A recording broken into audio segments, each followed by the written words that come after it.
Bienvenidos a otro episodio de Se Regalan Dudas. Me parece increíble cómo conforme vamos avanzando en los episodios, en las semanas, en los meses, en los años, incluso de este podcast. Años, qué fuerte. Sí, qué fuerte suena eso. Pero seguimos encontrando cosas en las que nos atoramos o cosas que nos detonan en la vida, ¿no? Ya trabajamos un tema y de pronto nos damos cuenta que hay otra cosita que está por ahí. Y creo que una de las cosas más interesantes cuando empiezas a trabajar en ti es darte cuenta de que muchas veces tú eres quien dibuja los propios límites en tu vida. Como que en algún momento de la vida hiciste o hubo ciertos bloqueos en los que entonces tú te limitaste y entonces es muy duro saber cómo a veces nos autosaboteamos y cómo nuestros propios pensamientos o nosotras mismas jugamos en nuestra contra. Y yo muchas veces me he encontrado en este lugar en el que, por ejemplo, tú me estás contando de algo en lo que estás muy atorada en tu vida y yo lo veo desde afuera y es como, primero no pasa nada y segundo, tú solita, ¿te acuerdas cuántas veces decimos de amigas que entre las dos comentamos como ciertas cosas y decimos, es que no se da cuenta que ella solita se mete y se pone el propio pie, se está tropezando con ella misma, con sus ideas, con sus bloqueos? Pero eso es lo grave, que cuando estás tú ahí metida, cuando es un miedo, cuando es un bloqueo, cuando es algo que se vuelve más grande de lo que en realidad es y te impide completamente como que fluir o seguir en tu vida y crecer. Y creo que todas tenemos ese tipo, todas las personas que nos escuchan pueden encontrar ese tipo de cosas que se atoran y para cada quien son distintos. Hay quienes tenemos esta cosa con cuestiones de trabajo, con cuestiones de abundancia, con cuestiones de flujo de dinero, con pareja, con familia, con amistades, con la vida social, con la vida personal, con el juicio propio. Cada quien nos atoramos en distintas cosas, pero para todas las personas estoy seguro que resuena que hay algo en nuestra vida que está como bloqueado y de eso vamos a hablar hoy. Lo que me emociona más de nuestra experta es que cuando estábamos haciendo nuestro research y buscando a quienes íbamos a entrevistar en Miami, me llamó muchísimo la atención porque ella habla mucho del silencio, que creo que todos nos enfrentamos y todas nos enfrentamos a un tipo de silencio ahorita en la pandemia, de algún tipo, pero también creo que es algo que practicamos poco, lo hablamos poco, no sé cuáles son sus beneficios. Yo suelo pasar mucho tiempo sola, pero no en silencio, o sea, como que siempre estoy o leyendo o cocinando o haciendo algo. Entonces, no sé, como para esto específico de desbloquear tu vida, que es de lo que vamos a hablar, me parece muy chido tener una herramienta como el silencio, que es tan a la mano de todos y todas, pero que no sabemos aplicarla a veces. Ni siquiera sé de qué silencio habla. Pues yo supongo que es del mismo silencio del que habla Glennon Doyle y que hemos hablado varias veces en el podcast, el silencio que te trae respuestas. Exacto. Que evitas y que sobre todo, ¿cuál es la palabra que usábamos en aquel episodio que grabamos con la chilena? ¿Te acuerdas? No. Recuérdame el episodio. Que, como todas las distracciones que usamos hoy en día, pero no me acuerdo cuál era la palabra. Como todas las cosas que usamos, ¿cómo se llama? ¿Para disociar? No. Así se llamaba nuestro episodio. Como unas personas usan las adicciones, otras personas usan el ruido, otras personas usan para tapar distracciones. Pero bueno, X. Sin más, vamos a darle la bienvenida a nuestra invitada hoy. Su nombre es Catalina Gehrke. Ella es una psicoterapeuta que trabaja justamente en lo que ella llama la terapia del silencio, que creo que es a lo que se refiere Ash. Catalina, bienvenida. Bienvenida. Se Regalan Dudas. Gracias por tenerme aquí, qué lindo. Estamos encantadas qué lindo encuentro. de tenerte. Sí, qué lindo encuentro. Mi primera pregunta, ahora que vamos a hablar de desbloquear tu vida, ¿qué es un bloqueo y por qué suceden en nuestras vidas? Bueno, un bloqueo es todo aquello que, como decía Leti, está puesto ahí enfrente de mí y se siente más grande que mi capacidad de romperlo, de moverme hacia adelante. Un bloqueo no solamente son cosas que nos pasan afuera, normalmente vienen a representar bloqueos internos. Son pedacitos de mi conciencia racional que yo no he podido domesticar de alguna forma, ¿no? Los bloqueos que más podemos sentir son aquellos a los que les damos muchas vueltas. Es como yo trato por acá y no puedo. Hago este sacrificio y no sucede. Trato de y no salgo. Esas actividades que van alrededor de un bloqueo nos están mostrando es algo central que normalmente viene de un aprendizaje, ¿no? Y los bloqueos además tienen origen muy posiblemente desde los 0 a los 14 años en las vivencias de la infancia. ¿Y todo el mundo los tiene? Todo el mundo los tiene, desde Tony Robbins hasta el Papa, hasta todos. Okay. ¿Y en qué forma nos afectan los bloqueos en nuestra vida?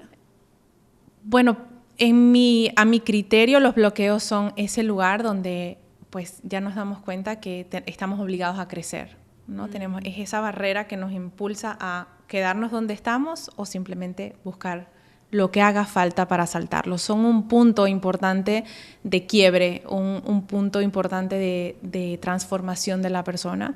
Y por eso entonces nos conseguimos gente que dice, está donde la dejaste hace 10 años, porque el bloqueo ha sido en teoría más grande que la persona. Y no es en sí el bloqueo que sea, bueno, una persona está condenada a estar bloqueada toda su vida, es que el bloqueo está formado de miedos. Entonces, si no estamos decididos a atravesarlos, pues el bloqueo simplemente se nos sienta al lado y lo llamamos lo que me pasa, lo que me sucede, lo que la vida es injusta conmigo, y no es más que un miedo con alguna carátula, ¿no? Sé que ustedes diseñaron un programa alrededor de esto, ¿no? Una forma de encontrar tus bloqueos, identificarlos, reprogramarlos, encontrar la forma justo como de desbloquear tu vida. Háblenos un poquito de este proceso y cómo se vería en la vida de cada quien, cómo llegas tú a estas respuestas y a crear quizá este sistema que identificas que puede funcionar con cualquier ser humano. Para esto tengo que irme atrás, porque... Exacto, vámonos atrás. Sí, empezamos muy tenemos avanzadas. tiempo. Nos vamos, o sea, móntense conmigo técnicas. porque nada más necesitas un carry-on. Este proceso empezó, yo estudié arquitectura en esta línea de ser obediente y de hacer lo que todo el mundo dice que debes hacer para tener una vida exitosa. Me casé muy joven, hice todo como muy pronto. Creo que caben muchas vidas en una. Entonces, tuviste la vida que deberías de haber tenido. Esa vida, cupo en la vida grande, entonces ese ciclo empezó y de alguna manera cumplió, ¿no? Allí estudié arquitectura y así como ustedes cuando la primera vez que escuché el podcast decía, ¿qué cosa? Esa es una manera muy coloquial de decir lo que me ha pasado toda la vida, que creo que es una rebelión muy grande el dudar, porque estamos siempre detrás de lo que me dicen que debo hacer. Y en esa primera vida yo hice lo que me decían que debía hacer, ¿no? Eres creativa, esta es una carrera buena para las mujeres porque pueden ser arquitectos y ser mamá. Entonces todo eso sonó bonito. Seguí esa línea, pero mis dudas eran como, ¿realmente esta es la vida que yo quiero? ¿Esto es todo? Y ahí empecé psicoterapia tradicional. Tuve muchos años en esa búsqueda, ¿no? De qué es lo que yo quiero, qué es lo que me llama la atención, por qué me siento siempre un pedacito vacío. Allí empecé a hacer yoga, la típica búsqueda como de algo un poco más espiritual. Psicoterapia para mí fue muy lindo porque el inicio, la persona con la que empecé a trabajar me dijo, antes de venir a terapia necesito que tengas 10 minutos de silencio para que ordenes tus ideas, para que me digas realmente qué es lo que te mueve hoy. Y esos 10 minutos para mí se convirtieron en 15, en 20, y me sentía tan a gusto como escuchándome que empecé lo que normalmente llamamos a meditar, ¿no? Busqué allí un poquito de hinduismo, de budismo, de todas estas, digamos, sabidurías, y me di cuenta que dentro de mí había una profundidad muy grande y que no tenía con quién ni siquiera conversarlo, porque las personas que me rodeaban no estaban en eso, estaban en cero dudas, sino siguiendo el camino trazado. Que además es muy ocupado ese camino trazado. Sí, además que lo llenas. Exacto. No, y hay mucha compañía. No, y la agenda, ruidoso, sí, es entretenido, siempre tienes algo de que quejarte, entonces la gente se reúne. ¿De quién hablar? Exacto, te reúnes a ver de quién toca hablar o de qué queja toca brincar, ¿no? Y en esa búsqueda pues dije, lo mío realmente es algo como más grande, tengo como una búsqueda muy significativa, en ese momento solamente era para mí. Y empecé a estudiar life coaching. El life coaching me llevó a estudiar psicología budista, que es una ramificación de la psicología contemplativa que habla de estar en silencio, en ese stillness, ¿no? Y de un salto a otro, pues llegó el momento, yo siempre había tenido la búsqueda de quería ir a India y no sabía por qué. Y trataba de ir como en tour, en grupos, y la cosa se suspendía, y no, yo decía, bueno, no es para mí, no me toca, mi niño estaba muy pequeño en ese momento. Y de repente haciendo el estudio de la psicología budista me dijeron, mira, quedaste seleccionada entre un grupo de personas para ir al monasterio del Dalai Lama. Y aquel susto, madre de Dios, o sea, decía, Dios mío, ¿cómo me voy yo a la India sola a eso? Pero bueno, la duda se convirtió en certeza y dije, este es el momento. Me fui a India, estuve en el monasterio del Dalai Lama en silencio. Y esta es quizás una de las aventuras más grandes, ¿no? Es estar conmigo en la nada, porque allí no hay nada. El tiempo se detuvo y fue eso, estar un montón de días evaluando lo que para mí eran certezas, convirtiéndolas en dudas y después de ahí reorganizándolas hasta hacerlas lo que era para mí entonces una verdad. Hice todo lo que me trajeron, puse un pedacito de mí y dije, ahora más bien yo creo que Catalina es otra cosa. Y para eso me sirvió el silencio. Todo lo que había aprendido del comportamiento humano, ahí lo puse en práctica y dije, si yo puedo hacer esto por mí, lo puedo hacer por cualquiera. Y cualquiera lo puede hacer por sí mismo. Entonces todos los libros se quedaron de un lado y en esos días en silencio pues escribí cuál era para mí la fórmula para llegar a un sentido de bienestar contigo mismo. Porque al final de cuentas lo que es la depresión, la ansiedad, la angustia, las adicciones son guerras con nosotros mismos, ¿no? Estamos en guerra con quien yo soy, estoy en guerra con lo que... Con mi pasado, con mi futuro. Con lo que siento, pero es distinto, con mi cuerpo, con cómo me veo, cómo me hablo, con lo que otros esperan de mí versus lo que yo espero de mí. Estamos en guerra con nosotros. Y estar en silencio te lleva a decir, bueno, primero me confronto, después me miro con compasión y digo, pero si yo estoy sola para mí, ¿con quién me quedo? Conmigo, ¿no? Y ese proceso es lo que pude poner en lápiz, en papel y en audio, y es el programa de Rediseña tu Vida. Es un programa de un nivel de profundidad bien, bien duro. Porque en el que la persona se ve confrontada con ¿qué? Con sus bloqueos justo. Consigo mismo, exacto. Mismo. Te quedas allí con el primer paso, allí es ver quién soy hoy, cuáles son las partes de mí que se han quedado fuera para poder caber en la sociedad o caber en los estándares que me pedían, ¿no? Y allí entonces hacemos como, a ver, vamos a hacer una contabilidad. ¿Cuánto hay de mí aquí en la vida actual que llevo y cuánto se ha quedado metido en un closet?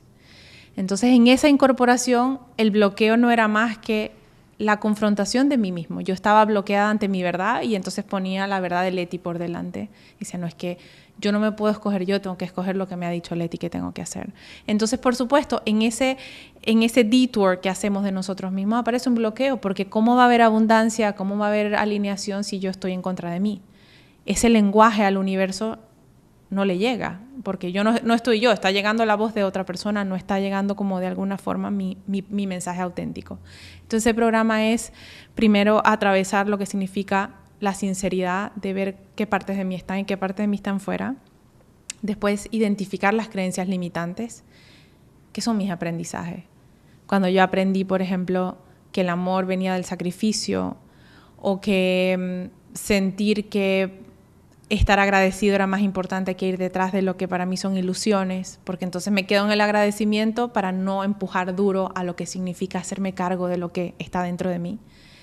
Y entonces vamos así transitando un montón de creencias que tenemos de la infancia, el no soy suficiente, no se puede todo, no podemos tener todo. No pidas tanto, tantas cosas que de alguna forma son los bloqueos, es la manera en la que yo he limitado mi potencial. Y después viene el módulo que quizás para mí es el más importante, en el que combinamos los costos en la intuición, porque hacerse cargo de nosotros mismos tiene un costo muy grande. Ay. Tengo que dejar a un lado lo que me dijeron que tenía que ser, las personas que me dijeron que yo era bonita o era chévere o era buena haciendo lo que ellos querían, y ese costo al final de cuentas está allí para decir, bueno, hasta aquí, ¿no? Y tienes que dejar a un lado el sistema que siempre te ha funcionado, las certezas que hasta ese momento tienes, Por supuesto. las cosas que persigues, muchas veces las personas que te rodean, ¿no? Cuando caes Sobre todo en conciencia de todo esto. Y al final las personas quizás son el espejo de lo que somos en ese momento. Entonces te rodeas de personas que tienen bloqueos como el tuyo.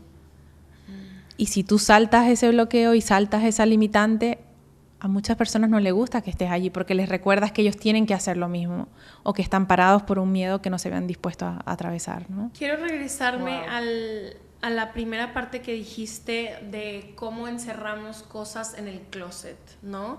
Que creo que Brené Brown habla mucho de esta vergüenza, ¿no? Que nos da quienes somos completamente. Tú que has tratado con tanta gente que ha tomado y que ha ido contigo y que conoces, ¿cuánto normalmente dejamos fuera y cómo sabemos si estamos dejando una parte de nosotros fuera?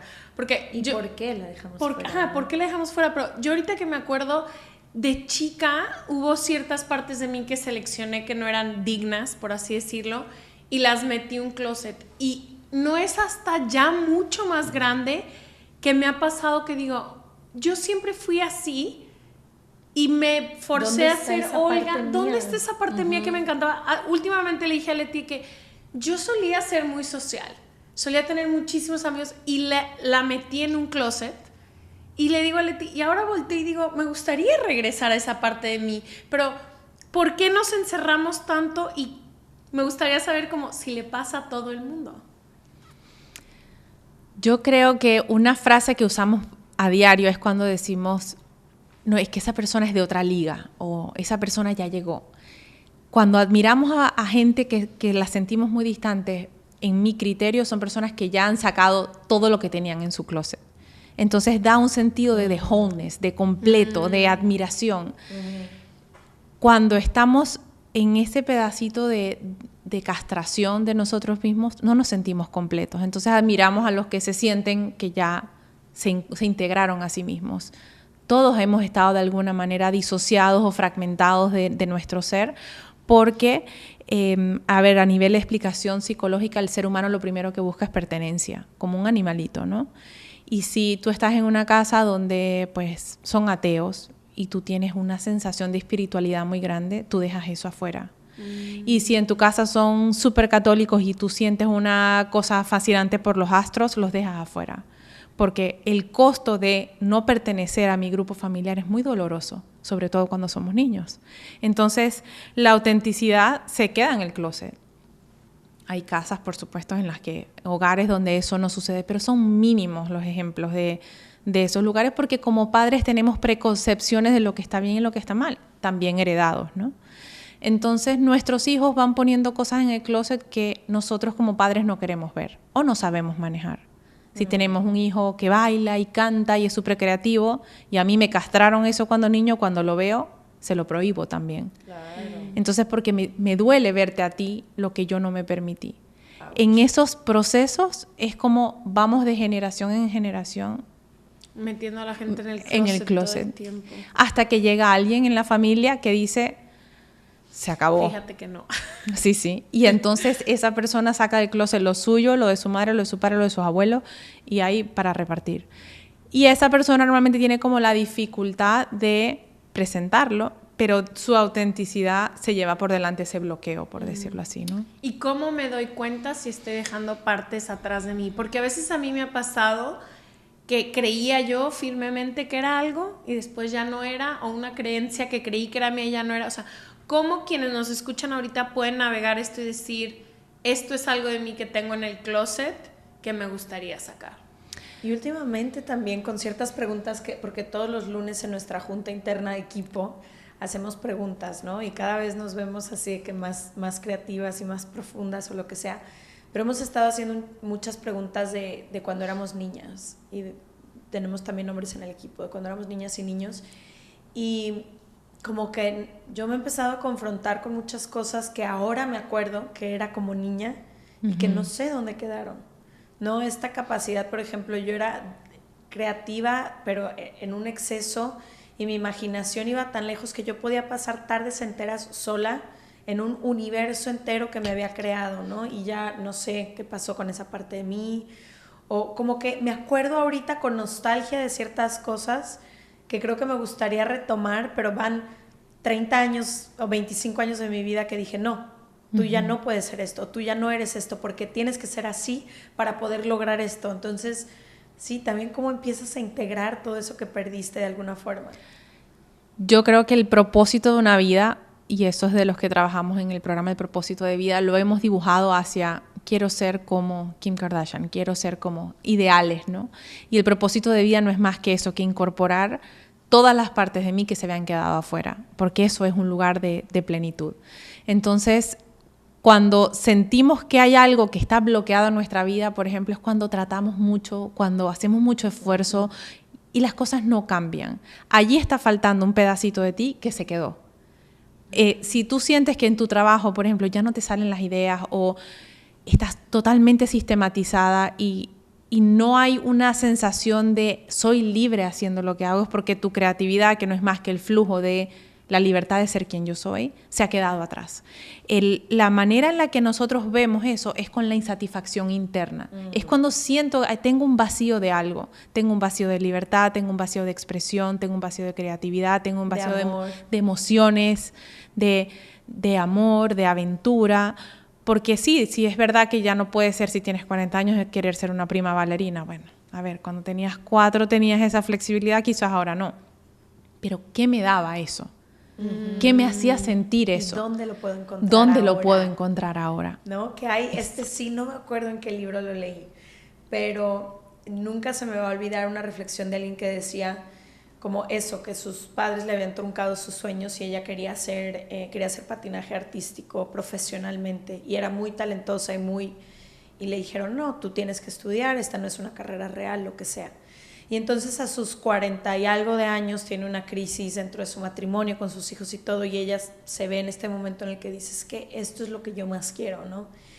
Y como que pues le dicen, increíble que sea lo que tú más quieras, pero no hay patinaje artístico profesional que se pueda hacer a esta edad.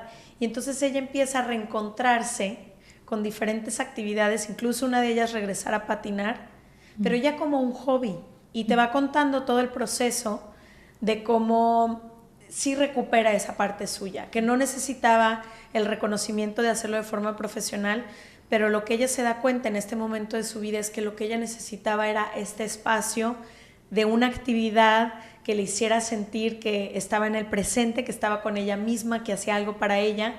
Y entonces, en realidad, ir retomando esto fue como empapando todas las áreas de su vida, porque entonces toda la frustración que tenía con su pareja, con sus hijos, con ella misma, respondía a el descuido total hacia su persona, porque no tenía nada que ninguna actividad, nada que hiciera para ella misma. Es un abandono a sí misma. Un abandono, ¿no? y se me hizo súper interesante cómo, y creo que se convirtió en que todos los días ella se levantaba a las 7 de la mañana, patinaba por media hora y regresaba, pero esa cosa que suena tan simple fue como un giro total. Fíjate que diste en el punto, porque si nosotros venimos, por ejemplo, de un lugar, en un hogar donde te dicen es que tú tienes que dejar el patinaje porque lo tuyo es lo otro, estamos teniendo un abandono emocional de reconocimiento. No me están viendo por ser quien soy, están viendo el ideal de mí. Entonces, en ese abandono emocional, yo escojo lo que otros me dicen que debo ser.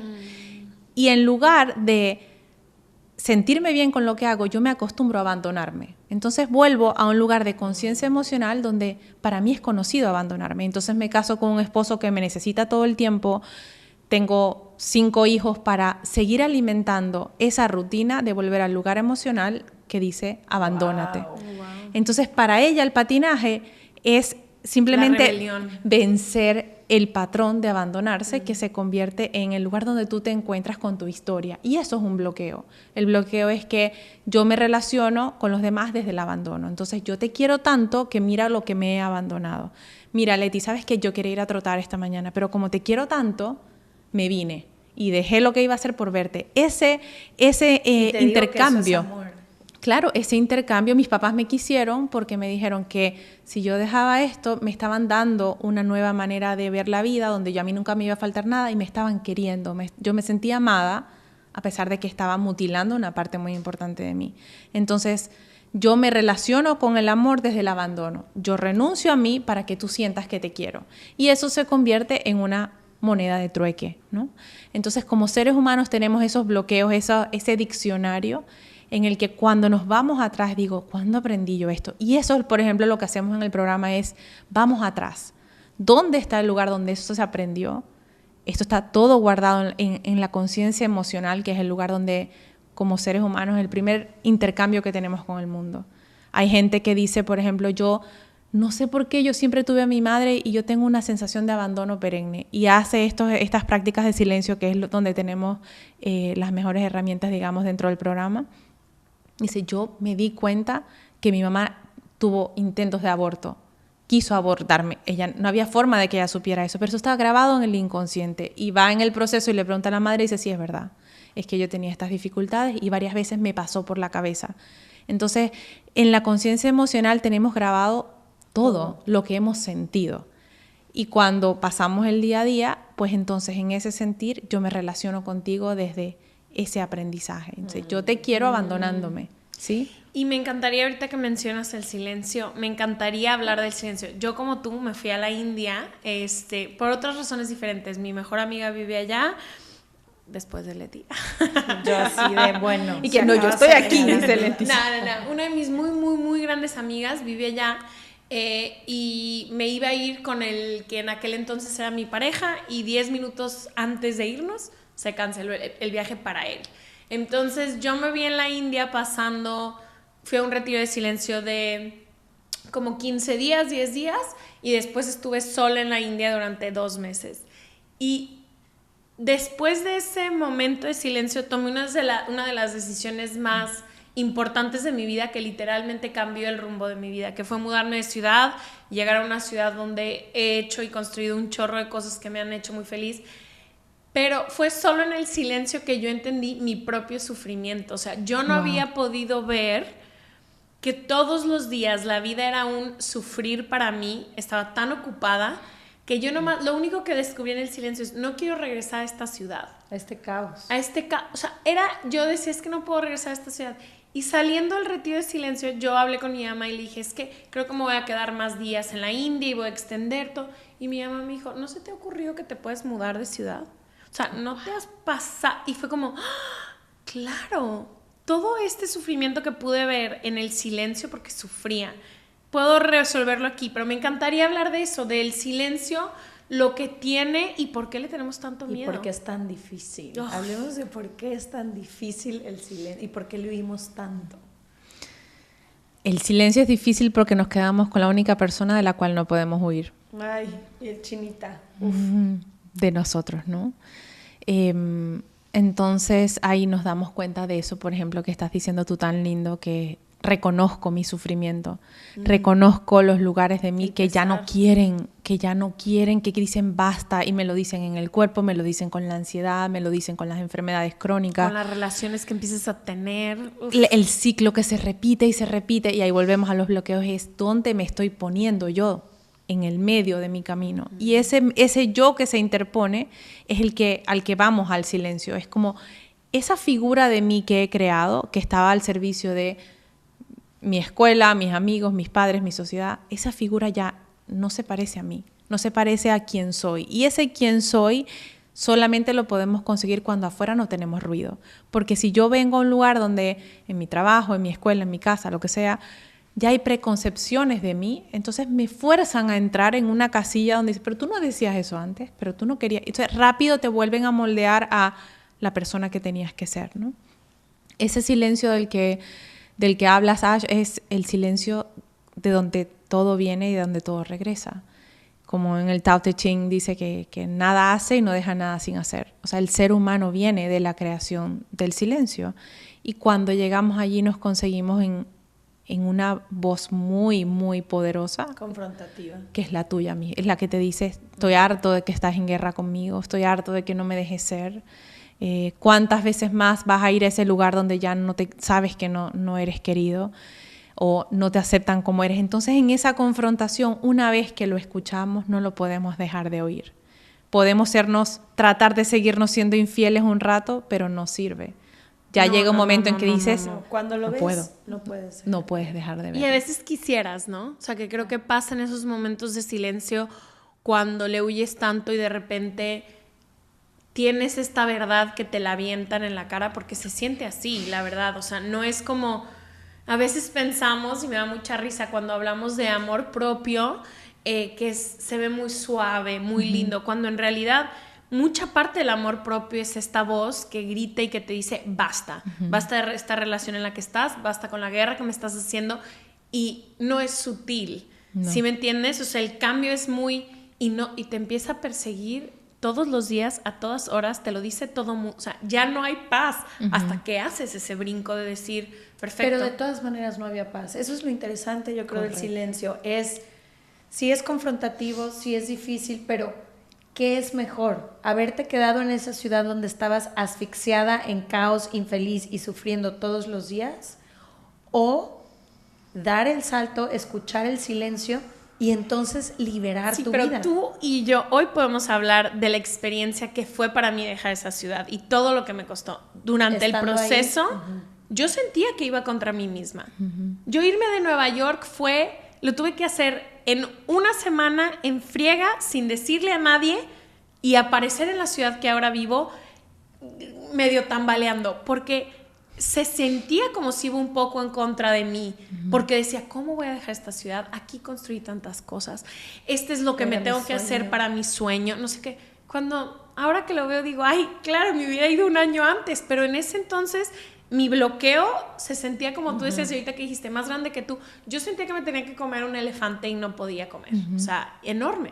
A eso es lo que yo llamo los costos. Y hay una parte de nosotros, como le decía antes a Leti, hay una parte de nosotros que es muy obediente cuando somos muy niños, buscando ese amor y esa pertenencia. Entonces esa parte de nosotros construye una burbuja perfecta donde dice, aquí todo va a salir bien y siempre te van a querer. Pero la voz del silencio, esa sensación interna mía de arraigo, que es más poderosa que cualquier mandato, dice, pero es que aquí no es. Aquí no es donde están tus valores, aquí no es donde están tus sueños, tus ilusiones no se parecen a esto. Y resulta que entonces la que construyó la burbuja es la misma que tiene que destruirla. Siempre. Y eso es el proceso de la valentía. Es decir, en el plan A era pero una vez de que lo construí, me vine a Nueva York y hice todo lo que tenía que hacer, el plan B es destruirlo y construir de nuevo. Esos son los costos más grandes porque rompemos con las expectativas, con lo que la gente quería de nosotros y la moneda que habíamos inventado para ser amados, ¿no? O sea, yo te amo desde el sacrificio, te amo desde mi renuncia, te amo desde no ser totalmente auténtico conmigo. Entonces, de soñar chiquito, de soñar pequeño, exacto, de sentir que estamos a iguales cuando realmente mis sueños son mucho más grandes, pero así no te dejo atrás. Tantos compromisos que de nuevo llamamos amor, ¿no? Entonces, ese proceso de sentirlo, ya llega un momento en el que los bloqueos son tales que es como nada te vuelve a funcionar porque ya has entendido que en esos procesos te estás siendo infiel. Entonces tocas una puerta y no te abren, tocas una ventana y está cerrada y es blindada. Se te empiezan a cerrar un montón de rutas que antes parecían conocidas simplemente porque ya el proceso en sí ha comenzado. Y la transformación realmente es hacerme grande para saltarlo, ¿no? Me encanta que digas eso de destruir, porque creo que cuando alguien destruye su vida, por así decirlo, entre comillas, y se hace una vida nueva. O sea, ahorita que tú decías que cuando tienes un bloqueo, normalmente orbitas cercano a las personas que tienen el mismo bloqueo y luego hay una que destruye todo y se construye una nueva vida. Y lo hemos castigado tanto como sociedad. Ayer hablábamos, Leti y yo, de una pareja de amigos cercanos donde se divorcian esta pareja y la mamá es la que se va a seguir sus sueños y el papá se queda en casa. Y le digo a Leti, he estado pensando mucho en ellos, cómo ella deja a sus hijos. Y volteó y me dijo, pero si el papá dejara a los hijos, nadie dijera nada. Y yo, claro, ella está reconstruyendo su vida. No, y no los dejó, nada más está trabajando. No, está trabajando, o sea, pero si él hubiera hecho lo mismo, nadie hubiera señalado nada. Exacto, y ahora la señalan, pero así miles, ¿no? Gente que deja trabajos que todo el mundo dice, ¿cómo dejó ese trabajo? O cómo... Y me ¿Cómo encanta, dejó esa persona? Exacto, sí. ¿Cómo? O de que tenían un matrimonio divino. O sea, miles de cosas que ponemos que la palabra destruir y cambiar tu vida radicalmente es tan castigada y solo venimos a eso, a destruir y construir, destruir todo el tiempo. Millones de veces. Y creo que no damos nunca el espacio ni a nosotros mismos ni a nuestra gente cercana, que es la que vemos destruir y construir todo el tiempo. Bueno, es que cuando alguien se anima a ir por algo, creo que tiene que ver con lo que decía Catalina hace rato, te confrontan con lo que tú no te has animado. Entonces, ¿cómo no te voy a señalar si tú sí fuiste por eso que yo tanto quiero, pero llevo 15 años reprimiendo en mí? Uf.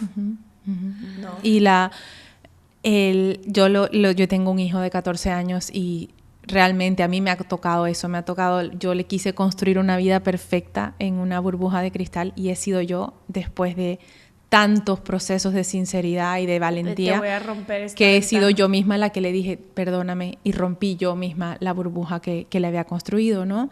Y le digo, con esto lo único que te puedo mostrar son dos cosas. Una, que no hay nada lo suficientemente grande que esté pasando en tu vida como para que yo no lo pueda tomar. O sea, yo he recorrido tantos caminos que no hay nada que tú me digas que sea más grande que lo que yo he visto. Así que yo puedo tomar todo lo que esté pasando en tu vida. Este es un lugar seguro para que tú vengas a decir qué hago, he hecho esto. Sí, lo vamos a descifrar. Aquí es un lugar exactamente donde no hay esto es too much, ¿no? Y lo segundo es que yo creo que es mi lema de vida, es que yo me miro al espejo todas las mañanas y digo, no me debo nada. Entonces, siempre que yo esté frente al espejo y diga, no me debo nada, este es mi camino. Entonces yo le digo al hijo, cada vez que tú te mires y digas, me debo un deporte nuevo, me debo salir de una amistad que no quiero, decirle a mis padres lo que sea, si tú te miras al espejo y tienes deudas contigo, hay algo que necesitas hacer. Porque primero no sabemos cuándo nos vamos de aquí y segundo, vivir con deudas es estarse todo el tiempo siendo infiel. Y ahí es donde empiezan los bloqueos. Está el universo llevando nota y dice, mira, el crédito va mal porque estás consumiendo todo lo que te estoy dando en contra de ti mismo. Y el universo, la vida, nos da crédito a favor todo el tiempo. Es como creen en nosotros, nos empujan, nos dan oportunidades, abren puertas. Y si yo estoy usando eso para esconderme, entonces estoy todo el tiempo endeudando mi vida. Una de las herramientas más importantes de esta destrucción es el ser valiente. Y la valentía empieza por una duda. ¿Será realmente esta la vida que quiero? ¿O será realmente aquí donde me quiero conseguir cuando tenga 85? Si la respuesta es no, corre. La duda es el camino para decir, atravesar. Al final el miedo es el medio. Todo lo que a mí me dice, uy, me da mucho miedo, es un lugar para arrancar. ¿Por qué te da miedo cambiar de carrera? ¿Por qué te da miedo decir no quiero estar aquí? Allí nos confrontamos con esos bloqueos que no son más que aprendizaje de no puedes, no debes quedarte pequeña, debes ser obediente, debes no pasar desapercibida. Y me acuerdo cuando era niña, por ejemplo, que a mí me decían, esa lengua, a ti te van a enterrar y al lado van a enterrar tu lengua, porque tú no te callas nada. Y claro, yo pasé muchos años de mi vida callada, pero eso no significa que es un silencio nutritivo, es un silencio que castra. Y entonces lo conversaba con mi hijo en esto y le digo, hay una gran diferencia cuando a ti te dicen, guarda silencio, a el silencio del que Ashley y yo estamos hablando. Si nosotros expandimos la frase de guarda el silencio, estás diciéndote, guárdate lo que el silencio te está diciendo, tu voz interna. Cuando uno le dice al niño, guarda silencio, es porque no quieres que diga lo que siente, lo que piensa, lo que está viendo, lo que está llorando y te incomoda lo que el niño va a decir, lo primero que hace es que guárdate lo que tu voz interna te está diciendo. Porque no nos gusta oír las verdades de los demás porque muchas veces reflejan las partes que yo he guardado de mí mismo. Y entonces es donde viene el proceso de la valentía. Y ahorita que hablas de esa práctica de no me debo nada, ¿cómo se ve una vida donde no te debes nada? Así, como me ves aquí. Bueno, yo creo que no deberse nada significa estar siempre parado en el lugar en el que te sientes cómodo con tus decisiones. Si hay decisiones en las que tú estás favoreciendo a otros en lugar de a ti mismo, te estás debiendo. Yo estoy siempre a la búsqueda de qué partes de mí me están incomodando, qué partes de mí están pidiendo un movimiento, un traslado, una decisión.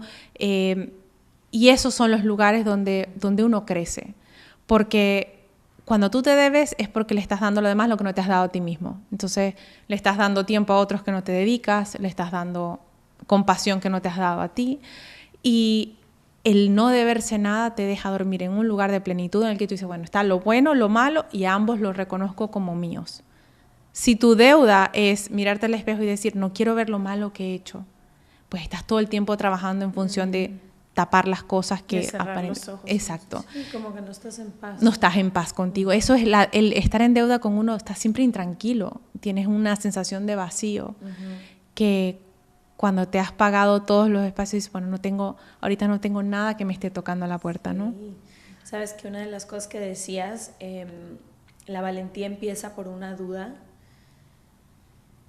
Creo que, la verdad es que el título de este proyecto al final terminó siendo un poco casualidad porque no teníamos otra idea en ese momento que funcionara, que no fuera Se Regalan Dudas, pero creo que si yo volteo a ver mi historia, literalmente refleja como mi historia de vida, y a mí siempre me acuerdo de niña y en la escuela que me decían no preguntes, y yo me la vivía, pero ¿por qué esto? Pero no me hace sentido, pero ¿qué significa esto? ¿Pero por qué? Y siempre no había una respuesta al final, y sobre todo era un guarda silencio.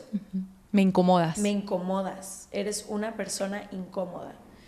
Y creo que la invitación que hemos hecho a lo largo de estos 3 años es que la gente encuentre el valor de hacerse las preguntas. Y eso es el silencio.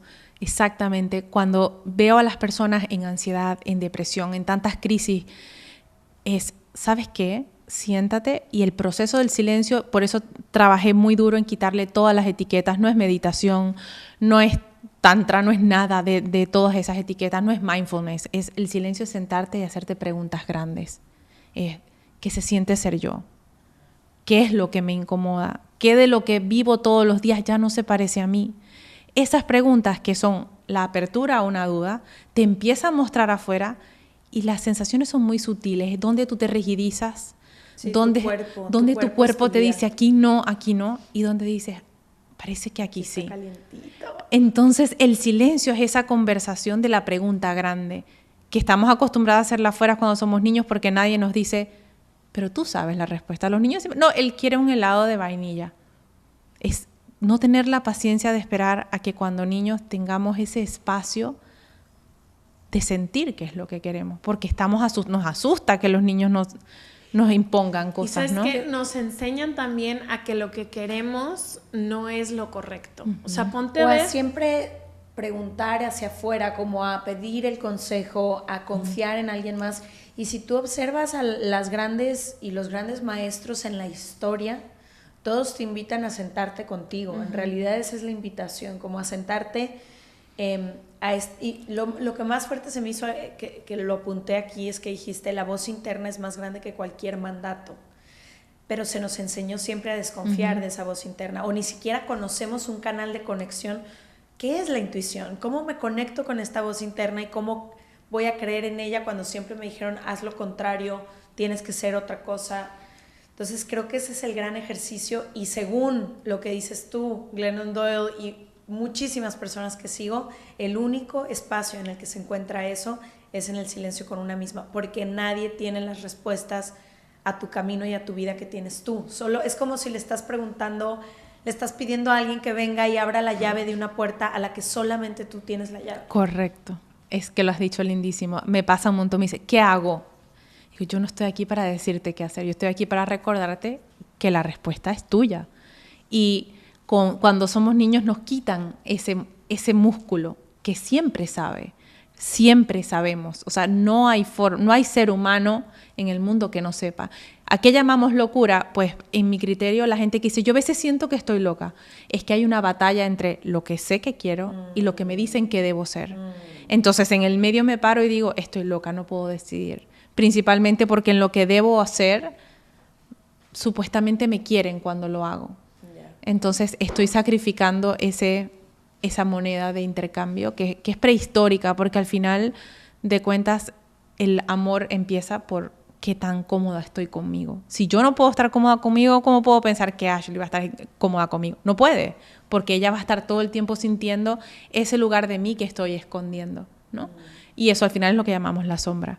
Es la parte de mí que no dejo que se siente a mi lado, y entonces estoy haciendo el esfuerzo de esconderla todo el tiempo. Y en ese escondite es donde no estoy a gusto conmigo.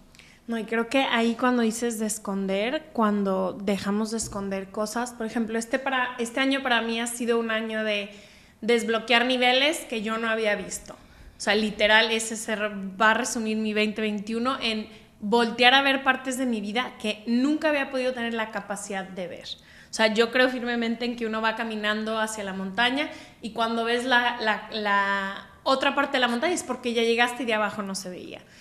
Y creo que este año mi vida se resume en eso, en ver partes de mí que no había tenido las herramientas para poder ver, y me he dado cuenta, y lo que más viene con tristeza siempre, como que a mí me ha dado mucha tristeza este proceso, porque digo, ¿cuánto tiempo, esfuerzo, cosas he sacrificado por esconder esto? Por decir que sí cuando quiero decir que no, por no tener la valentía o no haber podido tener la valentía de voltear y decir, esto ni siquiera es así, o ni siquiera lo quiero, o estas personas no ocupan el lugar que me dijeron que ocupan. Entonces, no sé, como que ha venido con mucha tristeza el darme cuenta de cuánto esfuerzo por esconder todas estas cosas que no he querido ver de mí y de la gente a mi alrededor y de mis situaciones que he vivido. Como que creo que he tenido muchísimo silencio, porque también a veces es mucho, o sea, como que es, no sé, es un proceso largo, toma tiempo, o sea, en ningún momento, fue algo que vi en, no sé, voy a poner tiempo, pero ponte que en febrero, y hasta ahorita estoy pudiendo integrar, después del podcast, después de 1000 terapia y todo, pero es a veces complicado. ¿Cómo podemos llegar a integrar todo esto que estamos viendo? Porque sé que quienes estén escuchando esto y quienes han sido las incómodas de su familia toda la vida, pueden levantar la mano, pero también hay gente que un poco vive esas vidas de las que hablamos, que son las que te muestran el camino, que son muy celebradas, que son muy acompañadas, que voltean y dicen, híjole, todavía hay partes de mí que no he podido encontrar. ¿Cómo podemos, me encantaría que dieras algunos tips, que sé que ya se está acabando el tiempo, pero cómo podemos integrar y ayudar a vivir una vida sin estar bloqueada todo el tiempo? Una pregunta que creo que es muy simple y muy poderosa ante un bloqueo es preguntarse ¿por qué no? ¿Por qué no? ¿Por qué no puedo ir a ese viaje? ¿Por qué no puedo dejar esta relación? ¿Por qué no puedo decir basta? ¿Por qué no puedo cambiar? El por qué no nos muestra dónde aprendí a justificar el quedarme, el no hacer. Entonces, en mi trabajo está siempre la introspección, ¿no? Es como, tráeme qué es lo que has conseguido. Y lo que he conseguido necesita acción. Parte de los procesos que yo llevo a diario es rescatar personas que tienen 15 años en terapia en el hueco, como llamo yo, ¿no? Es estar metido en un túnel sacando y sacando basura. Y llega un punto en el que tú dices, ¿qué haces con todo esto si no estás transformándolo en algo? Aplicándolo en tu vida. Te conviertes simplemente en un lugar de escombros en el que estás recolectando pedacitos de ti que sí nos hace falta recolectarlos, pero para que haya integración tiene que haber acción. Entonces, si a ti te dijeron de pequeña, deja de preguntar, tú sacas un podcast que dice, se hacen preguntas, ¿sabes? Y entonces la integración... Literal. Y le llamas casualidad. Casualidad. Y le dice, in your face. Y nos pagan por hablar. Literal. Así tal cual. Es esa búsqueda que es una integración, llega a decirle a esa parte de ti que estaba en el closet, ven, vamos a hacer algo maravilloso. ¿Por qué no? Entonces, en esa integración aparece la necesidad de la acción, que es donde normalmente ponemos el freno de mano y digo, uy, qué miedo. El miedo es el medio. Cuando sientas miedo en un proceso de integración, es el lugar donde tienes que accionar. No hay integración si no hay acción. No sirve de nada que se vayan, porque mucha gente, yo me quiero ir a donde te fuiste tú. Tú no puedes ir a donde fui yo. Yo fui adentro de mí. No hay nadie que pueda ir a donde fue Leti, a donde fuiste tú. Y puedes hacerlo en todos lados. En tu casa, en cualquier lado, en un jardín. El lugar al donde vamos es el lugar de reconexión, de las dudas que se convierten en pasos de valentía. Y en el proceso en esa integración es, ok, reconozco que me habían truncado mi creatividad o me habían dicho que amar era renunciar a mí. Después de que esa integración se da, no puedo seguir yendo a tu casa a decir, ay, es que yo soy rígida y no soy creativa. No, tengo que accionar para que esa integración realmente empiece a formar parte salga del inconsciente y se convierta en la conciencia emocional con la que me relaciono con el mundo. No hay proceso terapéutico suficientemente sano si no te lleva de una integración a una acción. Porque entonces para siempre eres un wanderer, ¿no? Eres un psicoanalista interno que nunca... Que tiene todas las explicaciones en PowerPoint. Y que estás todos los días en el diván mirando el existencialismo y no haces nada con eso. La transformación es ese proceso en el que la integración de lo que ahora reconozco me lleva a un proceso de acción en el que ahora me puedo mirar al espejo y decir, lo hice, no me debo nada. Wow. Ay, divino todo. Quiero parte 2, 3, 4, 5, 6, 7. Gracias, Catalina, por tu tiempo. Te lo agradecemos infinitamente. A ustedes que nos escuchan, si aquí encuentran algo de valor, acuérdense que la única manera en que pueden ayudarnos a que sigamos creando esto es compartirlo. Compártanlo con amistades, con familia, con parejas, con quien sea que ustedes crean que les puede funcionar esto que están escuchando. Y les vamos a dejar aquí toda la información de lo que hace Catalina, de sus talleres, por si están interesadas o interesados. Nos vemos el próximo martes y la información está en seregalandudas.com/suscríbete. Y los vemos el próximo martes. Gracias, A Catalina. ustedes, gracias por tenerme aquí. Gracias. Bye.